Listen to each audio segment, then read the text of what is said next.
La exploración de cualquier paciente debe ser precedida por el interrogatorio, el cual nos orientará hacia dónde debemos enfocar nuestra exploración. La exploración de un paciente consta de 4 etapas: la inspección, la palpación, la percusión y la auscultación. Cada una de estas técnicas nos brindará información muy valiosa acerca del padecimiento de nuestro paciente. La exploración de un paciente debe comenzar de la cabeza e ir descendiendo por el cuerpo de éste. Es importante mencionar que el médico o personal de salud que realice la exploración debe encontrarse a la derecha del paciente. Empecemos con la exploración de la cabeza y el cuello. Lo primero que tenemos que realizar es una inspección de estas zonas. El objetivo de esta inspección es localizar en el paciente alguna lesión o dato de importancia en relación a la piel y faneras del paciente. Es por este motivo que nos debemos enfocar en la localización de lesiones, ya sean primarias o secundarias, así como las características de la piel y el pelo, como pueden ser la coloración de ambas, la temperatura de la piel, su elasticidad, o en el caso del pelo debemos enfocarnos en características como el largo y el aspecto, así como en las zonas de implantación de este.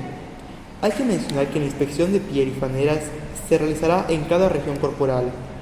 Una vez terminada la inspección de piel y faneras, pasaremos a la inspección del cráneo y cara. En esta lo que buscamos es identificar la simetría del cráneo, así como su volumen y estado de superficie.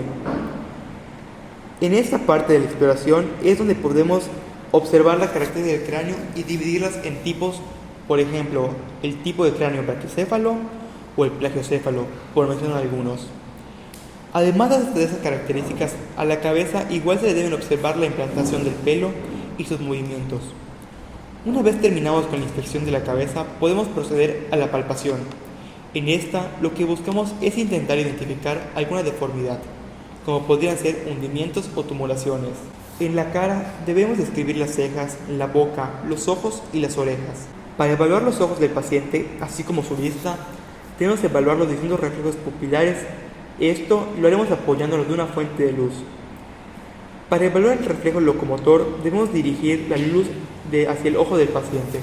Esto debe ocasionar que la pupila del paciente se contraiga con la presencia de luz y se relaje sin la presencia de este.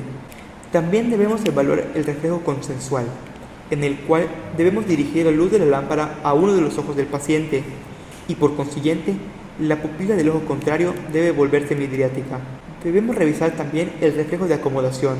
Nos pondremos frente al paciente y le pediremos que siga con la mirada la punta de nuestro dedo, el cual acercaremos y alejaremos de su rostro. Esto nos debe permitir observar que las pupilas del paciente se vuelven midriáticas a medida que acercamos el dedo a su rostro. Para ir terminando con la exploración de los ojos, pasaremos a la exploración de los músculos extraoculares. Para esto, nos colocaremos frente al paciente y le pediremos que siga con la mirada a nuestro dedo, el cual moveremos en distintas direcciones. También podemos evaluar el campo visual del paciente. Para esto, debemos colocarnos frente al paciente y colocar un dedo por detrás de la oreja del paciente. Posterior a esto, le pediremos que nos indique cuándo logra observar nuestro dedo. La maniobra en sí consiste en ir moviendo el dedo hacia la cara, hacia los ojos del paciente hasta que él nos indique que lo puede observar. Otra maniobra que podemos realizar hacia los ojos es la maniobra de japimetría. En esta taparemos un ojo del paciente y le mostraremos un número de dedos diferentes mientras cambiemos de posición la mano. Esto nos ayudará a determinar hasta dónde logra ver el paciente. Para evaluar la nariz y el olfato, usaremos olores y un rinoscopio. Para evaluar el sentido del olfato, le pediremos al paciente que cierre los ojos y le acercaremos distintas sustancias para que nos indique qué está oliendo. Para la evaluación con el rinoscopio, introduciremos un poco en una de las narinas del paciente y observaremos su composición. Para evaluar la boca y el sentido del gusto del paciente, nos valdremos de la batelenguas y una fuente de luz. Para evaluar el sentido del gusto, usaremos elementos como la sal, el azúcar, el limón y el café. Empezaremos evaluando el estado de la boca del paciente. Utilizaremos la fuente de luz y el abatelenguas para esto. Lo que tenemos que hacer es dirigir la fuente de luz hacia la boca del paciente, pedirle que la abra y con el abatelenguas observar tanto las encías como los dientes, así como también el estado de superficie de la lengua y de los carrillos bucales. Aprovechando que estamos evaluando el interior de la boca, podemos inspeccionar el reflejo nauseoso. Esto lo lograremos tocando con el abadelengua la uvular del paciente, provocando la sensación de náusea. Para revisar el sentido del gusto, le pediremos al paciente que cierre los ojos y le pondremos pequeñas cantidades de los sabores en la zona de la lengua donde sabemos ese sabor es identificado. Sal.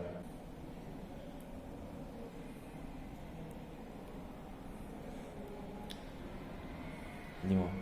Dejando de lado la inspección de la boca, pasaremos a la inspección de los oídos y el sentido de la audición. En esta, usaremos un otoscopio para evaluar el tímpano del paciente, y seguido a esto, usaremos un diapasón para evaluar su audición. Para evaluar la audición del paciente, nos valdremos de las maniobras de Rinne y Weber.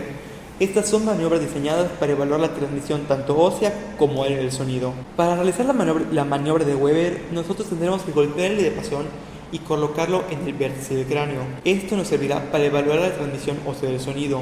Cuando el paciente nos indique que no logra sentir más las vibraciones del diapasón, nosotros moveremos el diapasón a una de las orejas del paciente para evaluar la transmisión ósea del sonido. Por otra parte, la maniobra de Rinne nos sirve para evaluar la transmisión aérea del sonido. En esta lo que tenemos que hacer es golpear el diapasón y moverlo hacia los oídos del paciente. El paciente nos indicará si logra o no logra escuchar. El último examen que podemos realizar en la cara es la transiluminación. Esta nos servirá para evaluar los senos paranasales.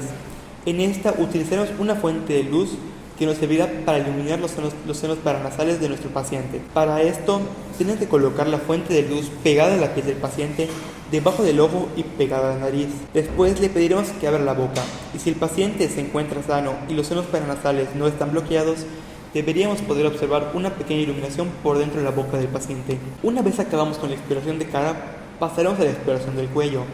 Esta empezará como la exploración de cualquier otra parte del cuerpo, con la inspección.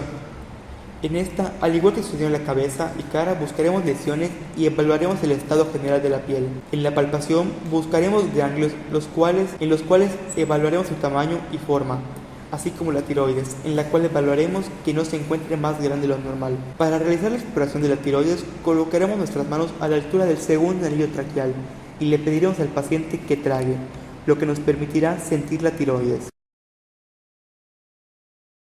Otra maniobra que podemos realizar para evaluar un cambio en el cuello es la maniobra del reflejo hepatoyugular, en la cual si ponemos presión sobre el abdomen del paciente a la altura del hígado, en el cuello de este la yugular se notará mucho más y se volverá más grande. Dejando de lado la evaluación de cara y cuello, podemos pasar a la evaluación del tórax. La evaluación del tórax debe comenzar como cualquier evaluación de cualquier parte del organismo. Esto quiere decir que lo primero que tenemos que realizar es una inspección general del estado de la piel y faneras del paciente. Como ya sabemos, esto lo hacemos para identificar alguna lesión en la piel del paciente. Posterior a la inspección, podemos pasar a la palpación. En esta, lo que intentaremos es localizar la existencia de algún ganglio axilar. Para esto, le pediremos al paciente que deje caer su brazo sobre el nuestro y con las manos empezaremos a palpar el interior de la fosa axilar. Lo que buscamos con esta examinación o palpación es identificar ganglios que se encuentren aumentos de tamaño. Una vez terminada la palpación de ambas fosas axilares, podemos pasar a evaluar el estado pulmonar del paciente. Primero, realizaremos una palpación para determinar si existe un correcto flujo de aire en ambos pulmones. Esto lo realizaremos mediante una maniobra que consiste en colocar nuestras manos a la altura de los omóplatos del paciente. Lo que debe suceder es que nuestros pulgares deben acercarse a la misma distancia el uno del otro. Otra forma de evaluar la capacidad pulmonar es colocando una mano sobre la escápula del paciente y la otra en el pecho del paciente. Después de esto, le pediremos al paciente que inhale y debemos ser capaces de sentir la distensión del pecho, que es causada por la entrada del aire a los pulmones. La distensión del pecho debe ser la misma a ambos lados del cuerpo. Durante la palpación también podemos evaluar el frémito. Para esto colocaremos nuestra mano sobre el tórax del paciente y le pediremos que hable o mencione el número 33. Lo que debemos sentir es una vibración que corresponde con el habla del paciente. Una vez terminamos con la palpación del tórax, respectivo a la zona pulmonar, podemos pasar a la percusión. Con la percusión del tórax lo que buscamos es identificar el claro pulmonar. El clero pulmonar lo podemos percutir tanto anterior como posterior y lateral. Si lo hacemos desde el plano anterior, debemos tener cuidado de no percutir sobre una costilla, ya que esto modificará nuestro sonido. Para hacer una correcta percusión del clero pulmonar anterior, es necesario identificar los espacios intercostales para lograr colocar ahí nuestros dedos y percutir adecuadamente. El percutir el clero pulmonar nos puede ser de utilidad para identificar patologías o lograr identificar hasta dónde puede el paciente expandir los pulmones en una inspiración forzada. La percusión del clero pulmonar, como ya mencionamos, también se puede realizar desde la parte posterior del cuerpo. En esta es necesario que evitemos la escápula del paciente, así como la columna vertebral. Estas nos pueden dificultar un poco más la tarea de percutir, pero en general sigue usando la misma pauta que la percusión para el plano anterior. Una vez terminamos con la percusión, podemos pasar a la auscultación. Para esto, seguiremos una secuencia con el estetoscopio que nos permitirá comparar los sonidos encontrados en el pulmón derecho con el pulmón izquierdo. El sonido normal que debe escucharse en el pulmón se conoce como murmullo vesical, y este debe estar presente en toda la extensión del pulmón y en ambos pulmones. En los pulmones también podemos llegar a encontrar otro sonido normal conocido como soplo glótico. Al igual que observamos con la palpación, el frento igual puede ser auscultado.